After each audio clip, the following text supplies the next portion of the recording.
Welcome to Donmar TV News Channel, mga balita sa buwan ng Nobyembre. Pasig may face-to-face ng klase. Eto kahapon ito, balitang to kahapon.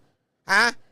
Nung napanood ko to, sabi ko, sandali, may problema dito ha. Ang ilang estudyante. Ang tanong, na ipatutupad naman kaya ang safety at health protocol? Yan po ang tinutukan Meron daw sa Pasig face-to-face classes ha, tingnan nyo ha. ni Ian Cruz. Ang mga batang ito sa Pinagbuhatan Pasig, hindi na lang sa bahay nakakapag-aral ngayong may pandemya, kundi sa isang face-to-face classroom na. Ang multipurpose building kasi nila sa Eusebio Blissville 2, isa na sa mga learning hub na proyekto ng Office of the Vice President. Sandali. Banat bay, maganda yan eh. Meron ng face-to-face eh. May proyekto si BP, ano sinasabi mong hindi marunong? Ayan di ba? Panoorin pa natin. Sa pakikipagtulungan ng Pasig City Hall, Tingnan mo na. Si Mayor Vico at si OBP nagtulungan. Ngayon meron ng ganyan, face-to-face. at pribadong sektor. Dahil may COVID pandemic pa rin dito sa kanilang community learning hub.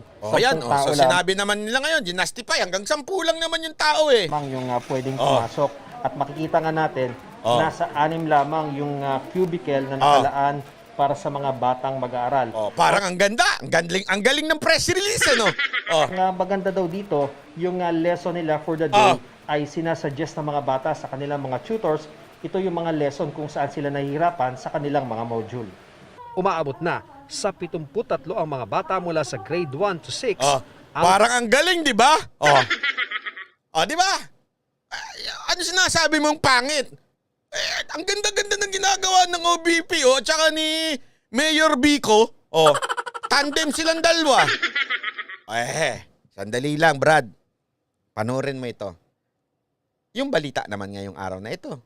Sa gitna ng face-to-face na remedial classes sa lungsod ng Pasig, giniit ni Education Secretary Leonor Briones na mahigpit pa rin itong ipinagbabawal. Pinagbabawal daw. Gaano mang kaliit ng bilang ng mga mag-aaral.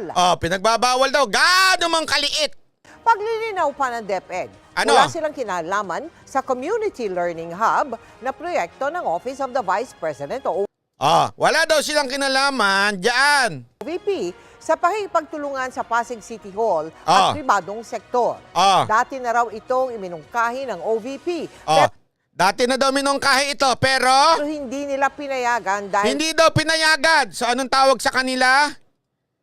Leni Robredo hindi marunong sumunod.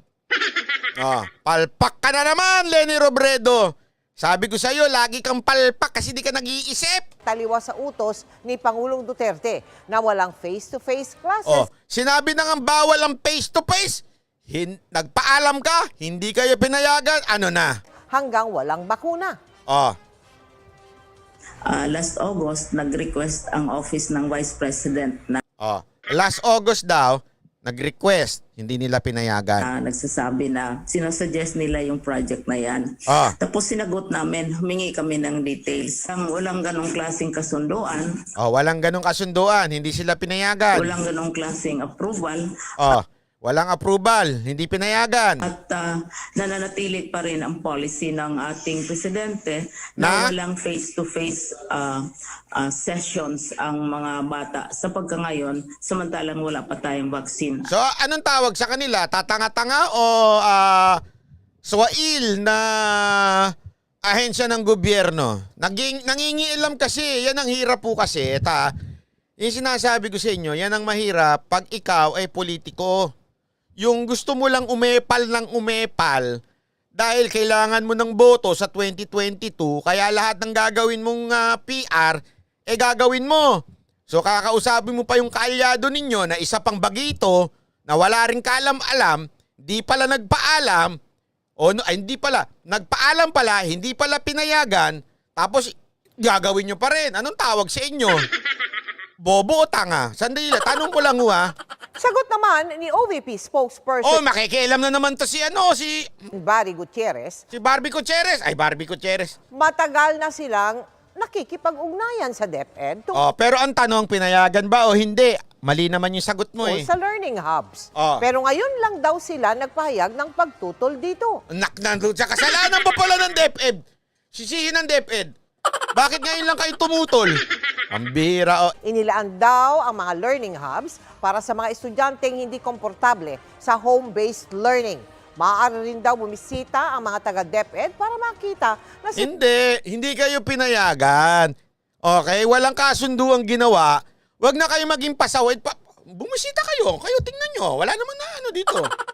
Wala kaming pakialam. Ang sinabi, hindi kayo pinayagan dahil ayaw pa ng Pangulo ng face-to-face.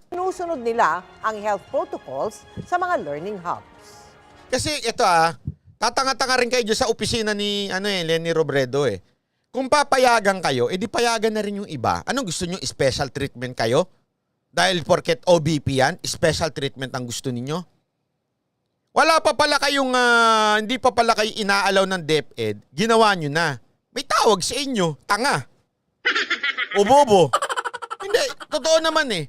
Tigas ulo, rebelde. Hindi kayo pinayagan. Walang approval. Bakit ninyo ginawa? Anong tawag dyan? Epal. Ha? Epal. Para pumapel, para gumanda ang itsura sa PR. O akala nyo ngayon, mas lalo kayong pumangit. O, di ba? Tingnan mo loko nitong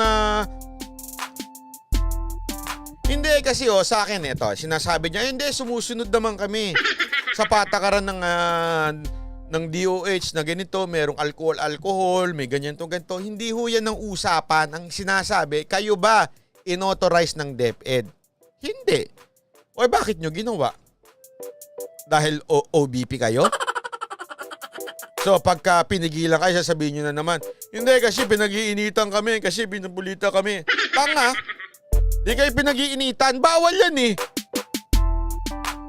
Kasi kung papayagan kayo, payagan na rin yung iba. Unfair naman yun. Bakit kayo pwede? Porket si Mayor Vico Soto yan at saka ikaw Leni Robredo, papayagan ka na? Pasaway ka din eh. Ang hilig mo magpasaway, ano? Ang bihira, oo. Kaya ka nasasabihan na may sayad kasi ayaw mo sumunod eh. Kainis ka eh. O, pasok. O, ito naman.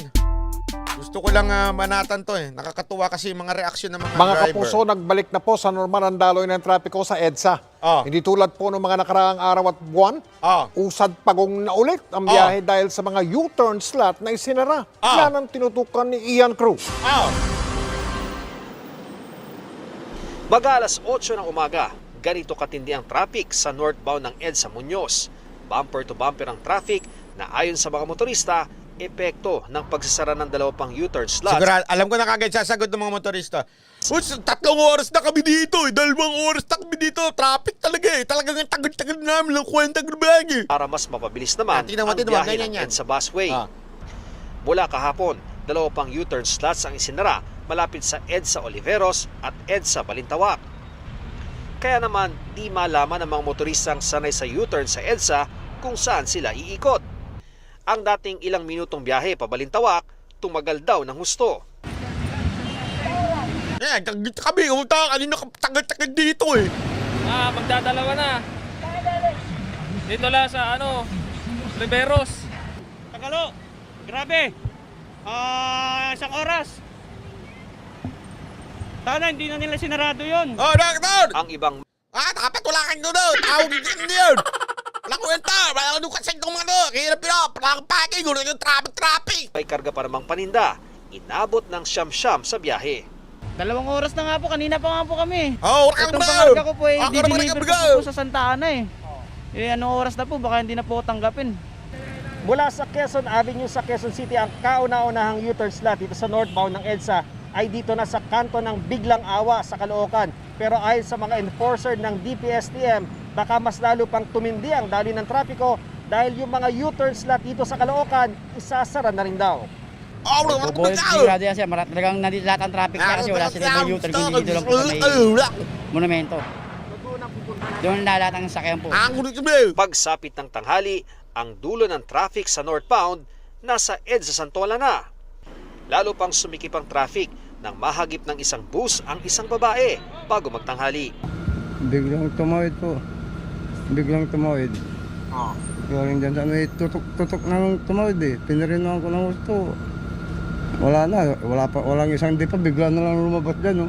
Siya po ay galing sa Balintawak Market at tumawid po siya dito sa ating EDSA busway. Isang oras ding hindi nadaanan ang bus lane. Dinala sa ospital ang duguan at walang malay na babae, habang dinala sa Traffic Sector 1 ng QCPD ang driver at bus nito. Mag-alas 3 naman kanina nang di umano'y atakihin sa puso ang driver ng isang truck sa Timog Kamuning flyover. Rumampa ang minamaneho niyang truck sa steel bollards at sumabog ang gulong nito. Agad dinala ng MMDA ang driver sa ospital. Ayon sa MMDA, volume ng sasakyan ang pangunahing dahilan ng traffic. 200 to 250,000 daily. Bago po mag-pandemic, sir, nasa 405 to 410,000 daily po tayo. Ito po yung lagi naming pinapaliwanag, sir. Ngayon pa lang po, ganyan na yung sitwasyon. Pagbukas po ang mga U-turns lang. Sa akin ka nga magpaliwanag. Mag-usap nga tayo na masinsina na Madam Celine. At bumalik na yung dating bilang po na 410,000, merging traffic na yan. At lahat po ng merging traffic magiging panibagong bottleneck. Dagdag din sa traffic ang konstruksyon ng common terminal ng LRT at MRT sa North EDSA. Hindi rin daw masyado nagagamit ang service road na pwede ng daanan patungong NLEX. Sanga-sanga rin ang problema sa Balintawak kung saan may mga city buses na galing ng NLEX na pumasok din daw sa EDSA at may epekto raw ang mas makipot na northbound ng EDSA Balintawak kumpara sa southbound. Hindi po kagaya ng southbound na nasa 4 to 5 lanes pa, ito po magiging 3 lanes. Ay nako, Asek. Celine, makinig ka. Meron akong suggestion para matigil na yung mga reklamo ng mga tao dyan. Lumayas kayo lahat dyan. Sa EDSA? Iwan nyo lahat yan. Iwan nyo na lang lahat yan. Buksan nyo lahat ng U-turn. Iwan nyo yung mga yan sa EDSA. Tapos umalis kayo lahat ng traffic enforcer sa EDSA umalis. Tapos hayaan nyo na sila mag-U-turn kung saan-saan. Sige na, try lang. Isang araw lang. Bong Edison, boss. One time lang. Umalis kayo dyan sa EDSA. Lahat ng MMDA, tanggalin nyo sa EDSA. Lahat ng traffic enforcer, tanggalin nyo sa EDSA. Buksan nyo lahat ng U-turn. Tanggalin nyo lahat yung ang tawag dyan, harang-harang na yan. Tapos hayaan nyo na lang yung flow. Tingnan natin. Pagka nagkagulo-gulo, di tsaka kayo pumasok. Ayusin naman namin, pakikialaman nyo kami. Makikinig na kayo sa diskarte namin, kayo nang bahala. Gano'n na lang. Na matapos na yung usapan. It's either kayo aayos ng traffic o kami aayos ng traffic. Di ba? Di maganda. Di ba? So magkakaroon po talaga ng bottleneck. Ang U-turn sa MCO Caloocan at Bagong Baryo, isasara na rin sa unang linggo ng Disyembre, pati na ang left turn mula sa EDSA papuntang C3 Road. Ang matitira hong U-turn slots na permanent dito po sa north side ng EDSA, sa northbound ng EDSA, ay yung Monumento Circle, Balintawak Cloverleaf at saka po Quezon Avenue. Ian Cruz, nakatutok. Mali talaga kayo. Mali kayo, MMDA. Umalis kayo dyan. Iwanan nyo na yan. Bahala na sila. Na magkagulo-gulo dyan sa gitna ng daan. Tapos saka kayo pumasok after one day. Kami na ba mag-aayos niyan? Pakikialaman nyo pa kami. Ganun lang yan eh. Tingnan ko lang kung hindi hanapin nila. MMDA, asa na kayo? Di ba? Tingnan ko lang. Iwanan nyo yan. Hindi, kasi inaayos na nga. Ginagandahan kasi alam mo, lahat ng pagbabago sa simula mahirap. Tatandaan nyo yan. Lahat ng pagbabago, kunwari, may bago kang jowa. Sa simula, maraming yan eh. Kaskasan pa yan eh, di ba? Medyo ayos-ayos pa yan. Kaya may bago kang bahay. Maglilipat ka ng bahay. Siyempre, napakahirap. Di ba? May bago kang eskwelahan. Papasukan. Siyempre, maninibago ka. Bago yan eh. Pag may bago talagang ginagawa, medyo mag-a-adjust ang tao. Ang problema kasi sa mga, hindi naman sa lahat pero karamihan sa media, mas sina-highlight pa yung reklamo ng tao kaysa sa maayos. Kasi nga, remember, ang purpose nga, ang purpose ho niyan, priority ay yung bus. Bakit? Para mabilis yung bus. Para ang mga tao, instead, kasi sobrang dami na nga talaga ng ng may sasakyan ngayon. Isipin mo, ang dami ng vlogger eh. Sa bili ng sasakyan. Oh. Sa dami ng sasakyan ngayon, ang ini-encourage is public bus. Kaya inaayos na yung public transportation, which is yung gitna, inaayos na, maayos na. Yun yung ginagawa, yun ang pinapriority. Ngayon, siyempre, medyo magbabago yung tao na hindi nila maiisip, wala na palang U-turn. Eh kung alam mo na palang wala ng U-turn, di wag ka nang dumaan doon, sa iba ka na dumaan. Diba? Kasi kung walang gagawin ng gobyerno natin, diyan sa pag-aayos sa EDSA, talaga magbubuhol-buhol ang traffic. Bakit? Yung EDSA hindi lumalaki, pero ang dami ng motorista dumadami. Yan ang tatandaan ninyo. Yung kalsada hindi lumalaki. Yung sasabihin nilang lagyan ng bike lane, nawala na eh.